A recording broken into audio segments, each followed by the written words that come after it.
నమస్తే,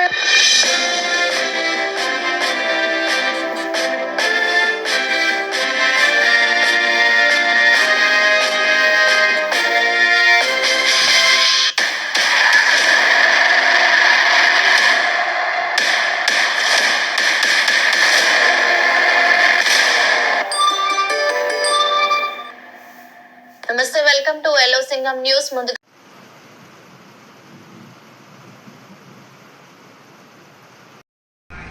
పత్రికా మిత్రులకు నమస్కారాలు. ఈ దినమున మనం ఇక్కడ మైనార్టీ సోదరులందరూ కూడా మీతో ప్రస్తావన జరుపుకునే దానికి కారణం ఏమంటే, ఇద్దరు కుప్పం నియోజకవర్గ యువకులు మత సామ్రాజ్యానికి సంబంధించి వాళ్ళు సోషల్ మీడియాలో పోస్ట్ పెట్టడం జరిగింది. దానికోసము మన కుప్పం నియోజకవర్గ మైనారిటీలు అందరూ ఖండిస్తున్నారు.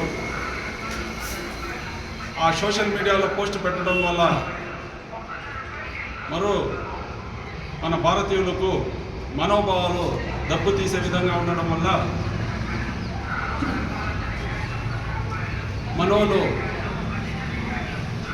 ఈ సోషల్ మీడియా లైకుల కోసం కానీ షేర్ల కోసం కానీ సంబంధించి వాళ్ళు యాదో పోస్ట్ తప్పుడు విధానంగా పోస్ట్ చేసినారనమాట.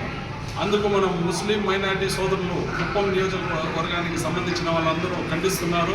దానికి టోటల్ బాధ్యతలు తల్లిదండ్రులు కానీ భావిస్తున్నాము. ఇలా మన భారతదేశంలో మనము అన్నా తమ్ముళ్ళు హిందూ ముస్లిం సిక్ ఇసాయి భాయి భాయి అనేసి నినాదంతో నడుస్తుంటే ఇలాంటి పోస్టులు పెట్టి వేరే వాళ్ళు మనోభావాలు దెబ్బతీయడం మంచిది కాదనేసి వాళ్ళకి హెచ్చరిస్తున్నాం. ఇంకా మనకు ఈ భారతదేశంలో ప్రతి పౌరుడు పండుగ చేసుకునేది సామాన్యం. కాకపోతే ప్రతి పండుగకు మన రంజాన్ కానీ మన బక్రీద్కి కానీ మన హిందూ సోదరులు మనతో పాటు కలిసి మన ఈద్గాలకు వచ్చి నమాజ్ చేసే సాంప్రదాయం ఉందన్నమాట మన కుప్పంలో. అలాంటి కుప్పంలో ఇలాంటి పోస్ట్ పెట్టడం, తప్పుడు ప్రచారాలు చేయడం మంచిది కాదని భావిస్తున్నాను. మనకు ఈ కుప్పం నియోజకవర్గం అనేది సీఎం కాన్స్టిట్యున్సీ అన్నమాట.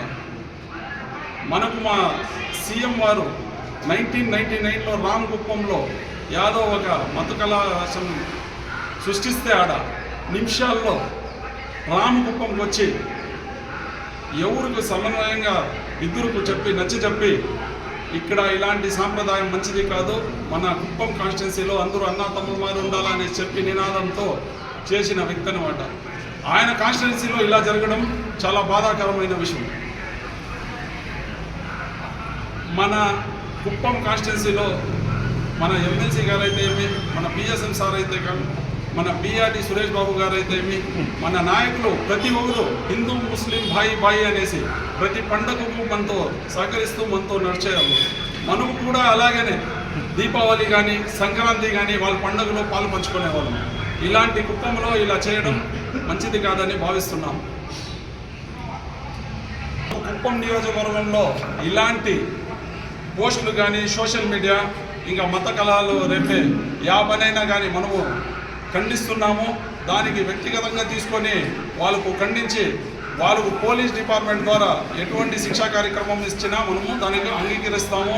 తప్పు చేయడం వల్ల పోలీసులు వాళ్ళు బాధ్యత నిర్వహిస్తూ వాళ్ళకు ఆల్రెడీ కస్టడీలో తీసుకొని ఇక పోలీస్ కేసు పెట్టి వాళ్ళకు ఎక్కడో తరలించినట్లున్నారు, తరలించినారో లేదా డిపార్ట్మెంట్లో ఉన్నారో వాళ్ళు బాధ్యత వహిస్తున్నారు. టోటల్గా పోలీస్ వాళ్ళు ఎవరికి ఎటువంటి ఇబ్బంది లేకుండా వాళ్ళు ప్రాతినిధ్యం వహిస్తున్నారు.